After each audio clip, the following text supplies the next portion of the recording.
The Life Extension Foundation's initial mission was to fund research aimed at achieving physical immortality. Regrettably, the FDA got in our way. They were interfering with certain scientists who were doing research projects that were very critical. They were interfering with the ability of our members to access documented anti-aging therapies. They even came in and raided our facilities several times and seized all of the supplements that we were offering. So we were forced to go to war with the FDA. Since then, we have won numerous victories in court. We've protected the First Amendment right for supplement companies to tell the truth to the public about what dietary supplements may really do. Probably our biggest victory was getting enough supplement users in the United States. We're talking about literally millions and millions of Americans to write letters to Congress, to fax Congress, to call Congress, and demand in 1994 that the Dietary Supplement Health and Education Act be passed. And that was passed by an overwhelming majority. And that single act has resulted in more dietary supplements being available than ever before at lower prices and significant innovations in this unregulated area of healthcare, as opposed to the regulated prescription drug market where you don't have a lot of innovation, you get a lot of side effects, a lot of deaths, and very high prices. We evaluate all of the published scientific literature, and then we reduce that into a lay format for publication into our 110-page monthly magazine called Life Extension Magazine.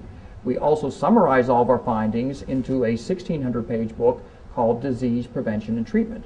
And we make that book available every other year to our members, and that essentially summarizes the best scientific methods of treating or preventing 129 diseases that the medical community has overlooked. These ways that are documented in scientific studies that are not being applied in clinical medical settings. The prospect of human life extension is being discussed by leaders around the world. While addressing the 8th annual Millennium Evening at the White House in 1999, President Clinton stated, "We want to live forever, and we're getting there." He also added that we've treated the Human Genome Project like a priority every year because we all want to live forever. A few business and business leaders are beginning to fund aging research. Larry Ellison, chief executive of Oracle, has contributed more than $20 million per year for aging research. In 2001, Larry Ellison said, "Death has never made any sense to me. How can a person be there and then just vanish, just not be there? Death makes me very angry. Premature death makes me angrier still." The cradle rocks above an abyss, and common sense tells us that our existence is but a brief crack of light between two eternities of darkness. Nature expects a full-grown man to accept the two black voids fore and aft as stolidly as he accepts the extraordinary visions in between. Imagination, the supreme delight of the immortal and the immature, should be limited. In order to enjoy life, we should not enjoy it too much. I rebel against this state of affairs. Vladimir Nabokov.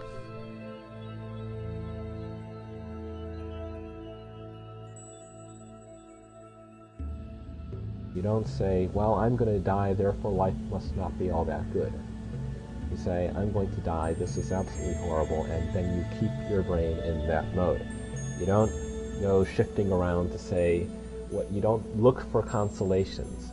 You're not supposed to be consoled. You're going to die. It's horrible. You should do something about it. The reality is most of us kind of ignore that big elephant in the living room and pretend that we're not heading rapidly toward aging and death.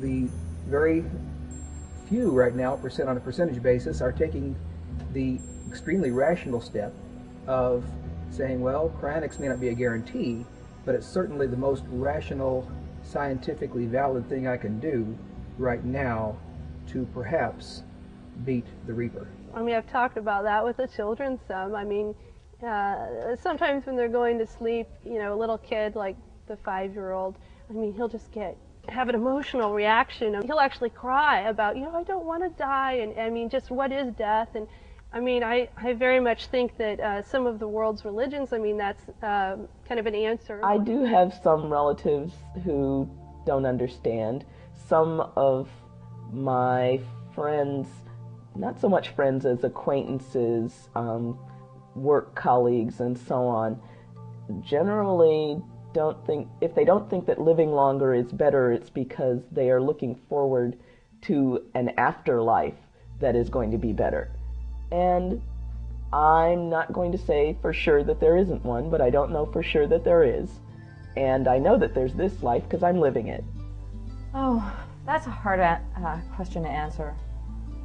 You know, since I'm a researcher, and pretty much everything I do is based on facts, or any of the kind of predictions I make is sort of based on what I see. And I don't know that we can say anything about what happens after death because no one knows. We can't go there and look. I mean, you can't go and look and see that there's nothing, and you can't go and look and see that there is something. So, you know, given that we don't know, I just tend to not think about it very much. Mind you, I think that there is an interesting question that comes up is if we can, you know, in that if we can live forever, what does that say about God? What does that say about our conception of God? Does God exist? You know, are we God's sibling now?